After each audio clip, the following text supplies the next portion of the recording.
Minnesota United take on Orlando City Thursday, August 6th at 7 p.m. in the MLS's Back Tournament Semifinal stage. The game, Steve Pickles!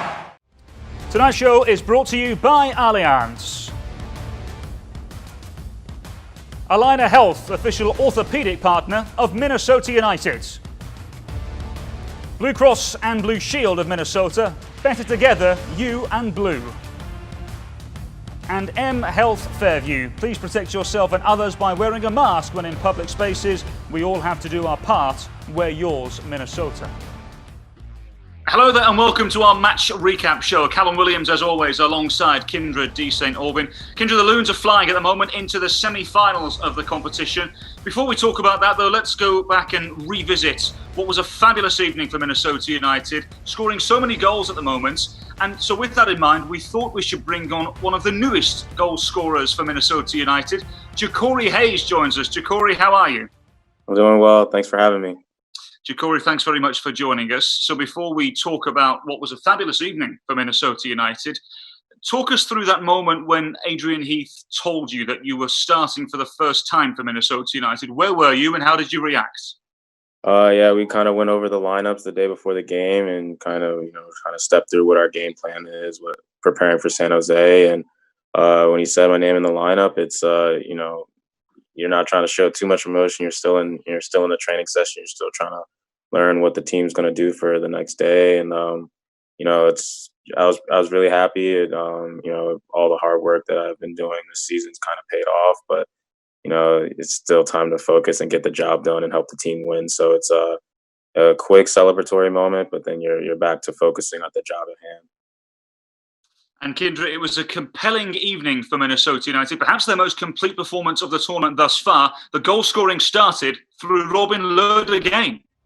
Yeah, I think it was a really important night for Minnesota United and for you, especially Jacori. But I just look at the way this attack kind of came to fruition in this match, and this kind of never say die mentality for the Loons in this one with some of these balls in. Can you talk us through this goal and specifically this set piece opportunity? The ball gets back out to Hassani. He plays it at the back post, and Jose Aja knocks it back to the other side of the goal, which is exactly what you're supposed to do. And then a finish by Robin Lod, just exactly in the right spot at the right time. Is this kind of a system with Adrian Heath where he talks about never giving up on the play, getting on the back post, everything going right in all the right places for Minnesota on this one?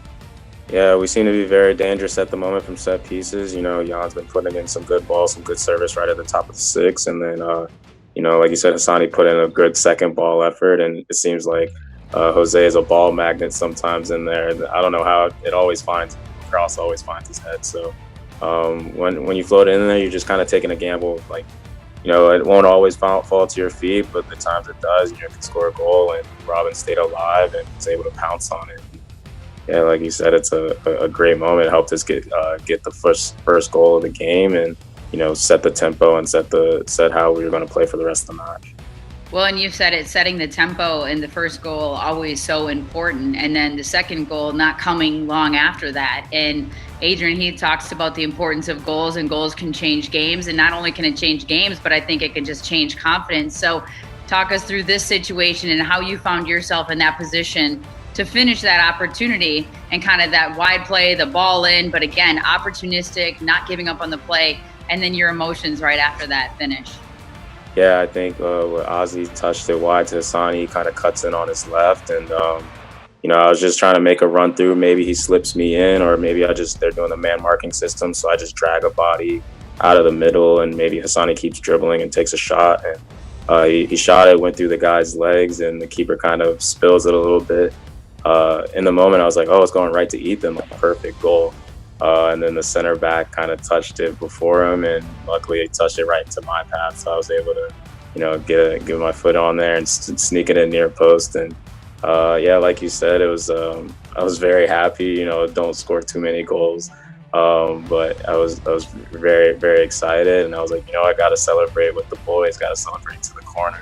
And I think it's just an awesome moment that the whole team was there and just kind of celebrating super hard. After that, it's like, all right, guys, we got to focus. It's still only 21 minutes into the game. Still got a lot of match to play. But it was a very, very awesome moment.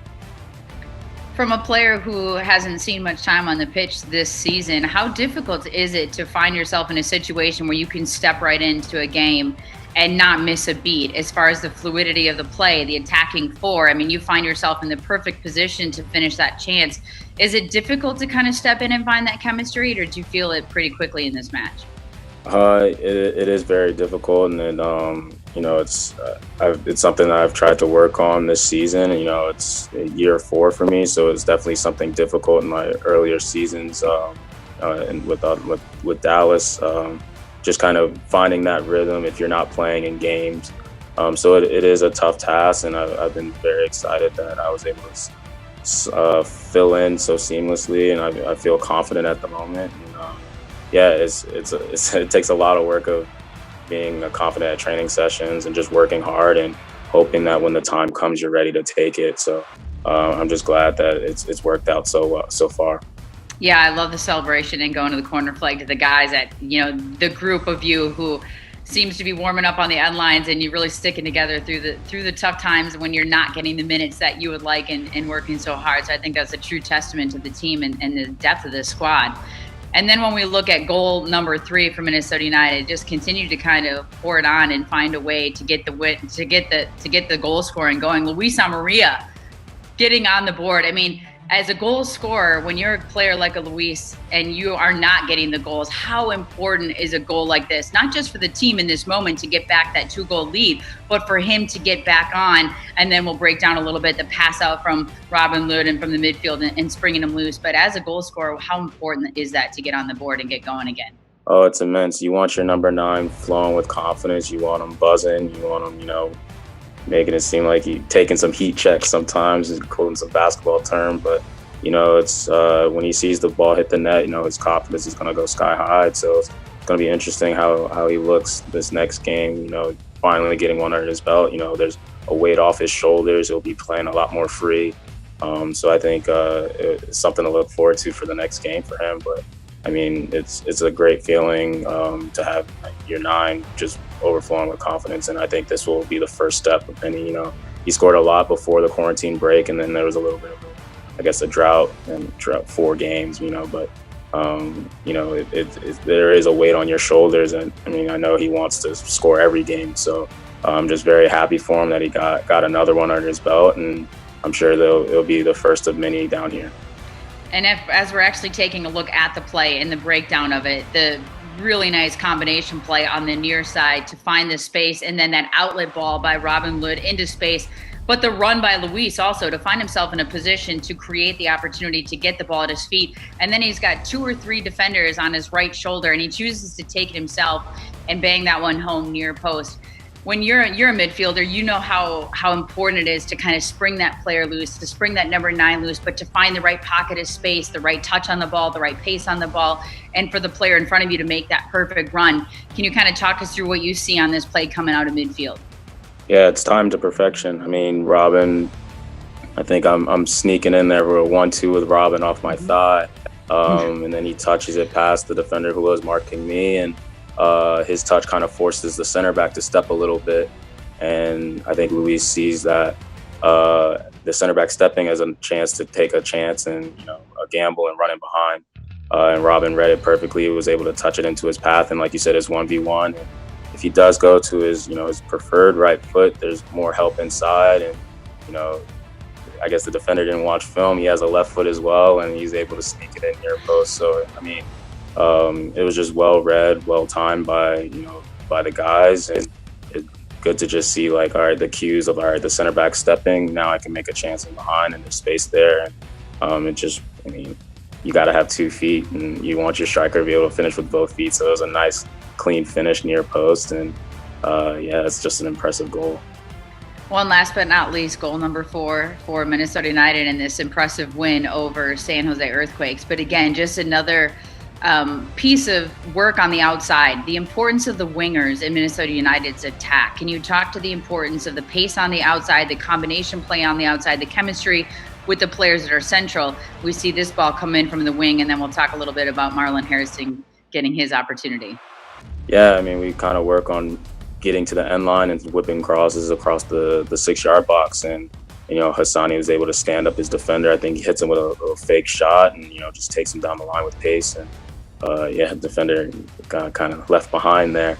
And he does exactly what we would think he would do and what most of us would do in that situation. On this team, what we work on is just hammering it across the six. And I think you can see there Raheem was near post and it kind of goes past him. He's trying to slide in and get any toe poke on there, as he should. He doesn't know what's really behind him. He's supposed to slide in and just get any sort of touch. And fortunately enough, Magic Marley Marr was, floating in there as well and able to get a touch in for his first goal for the club. So, and then you can see just how many numbers are in the box. It's late in the game. You could play it safe and try to just sit in and defend the 3-1 lead at the time, or you can, play to win and try to get another one and put the game to bed. So, when it's 4-1 at that late of the game, you can relax, be like, all right, we got the win, boys.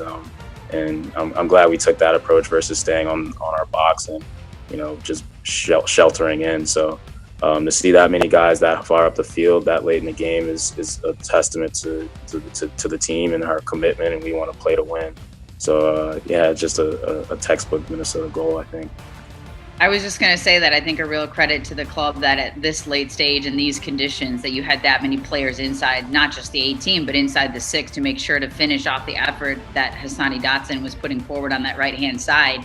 And again, Marlon Harrison, I mean, how good did that feel to see him get that goal, knowing he was another one of those guys who hasn't seen a ton of minutes this season, but whenever called upon, he is right in the right spot at the right time. And he's taken on several different roles this season for Minnesota United in the minutes that he has gotten. I'm extremely happy for him. I mean, I think he had a chance a couple minutes before that on the cutback ball. I'm sure if he didn't score this one, we would have been all over his case. Come on, man, you missed a chance. But I'm just happy it fell to him again. He was able to put it away. And, I've seen firsthand how hard he's been working. And, he's always turning up in training sessions and, working his butt off. And just happy when the moment came, he's able to put something together and get a goal. And last but not least, for me, kind of breaking down not just this game, but Minnesota United in general, and maybe even going forward a little bit to Orlando City, what would you say is sort of the go-to philosophy and style for Minnesota United? We've seen a lot of opposition talk about the wings for you guys. I mean, the pace on the wings and the ability to play through the wings with the overlapping fullbacks, and also just Ethan Finley, Robin Lod getting forward, getting in on the attack. If you had to say, something that makes Minnesota most dangerous, what would it be? I would definitely have to agree with that. We like to overload in the wide areas and get crosses in. But I think we can switch it up, and we sometimes sit in and counter. Sometimes we're like you said, getting the ball wide and trying to dictate tempo and whip crosses in, and just game by game we're able to adapt. And I think that's our strongest ability, our ability to adapt and on the field figure out things. And we have a group of guys that are veterans in this league, and guys have won a lot of games, a lot of trophies on this team. So just kind of looking to them, and we kind of talk and figure things out on the field about, what does this game demand and how we're going to get the 3 points this day. Jacori, I'm curious. It's been 2 really good displays from yourself in the 2 games you've played for Minnesota United down in Orlando. What has Adrian Heath said to you, and what did he say to you after the last game? Yeah, he just said to rest up and be ready, which is, good advice. And it was a grueling game out there. I got a little tired afterwards, and it's just name of the game is recovery and get ready for the next one. So now I'm watching film on Orlando. It's one of my old coaches, and I know a couple players on that team. So it's just kind of watching film and waiting for whatever opportunity I have next. And if that's in a starting role, if it's coming off the bench, or just kind of helping guys that are on the field, it's whatever my role is. It's going to be there to just help the team. I was just about to say, actually, before we finish up here on the recap show, no doubt there is an emotional element to this game for obvious reasons with the coaching staff connection. But perhaps the perfect time to play a game with that sort of connection right now, Jacori, because it seems as though this team and this group of players are as tight-knit as they've ever been. Yeah, I mean, I felt it when I was here in preseason. I was like, man, pretty close with these guys. It's something kind of a natural click. I had fun at training and just good banter at meals and off the field. So, and it was able to even develop even further during the quarantine. You know, some of the guys would try to, you know, get together, maybe play some pickup basketball or try to, you know, something to just see someone outside of your apartment. So, you know, it's some of the bonds that we've made on the team, off the field, are starting to carry on. And yeah, it's a good group of guys, and hopefully we can go all the way. Well, Jacori Hayes, thank you very much for joining us. Really, really appreciate your time. Good luck in the semi-finals against Orlando City, which, of course, you can watch at home. ESPN2, Thursday evening, 7 p.m. Central, or indeed you can join us on the radio side of things on Score North. My thanks to Jacori Hayes, to Kyndra D. St. Aubin, and the entirety of our production crew here. Some really intriguing days ahead for Minnesota United. We'll see you Thursday as the Loons head to the semi-finals of the MLS's Back Tournament. Tonight's show is brought to you by Allianz. Allina Health, official orthopaedic partner of Minnesota United. Blue Cross and Blue Shield of Minnesota, better together, you and blue. And M Health Fairview, please protect yourself and others by wearing a mask when in public spaces. We all have to do our part. Wear yours, Minnesota. Van der side, a goal from your man, from the man. Catch them if you can. O'Para forward now for Marino, who's in. Minnesota United take on Orlando City Thursday, August 6th at 7 p.m. in the MLS's Back Tournament semi-final stage. Big game, Steve. Big goal.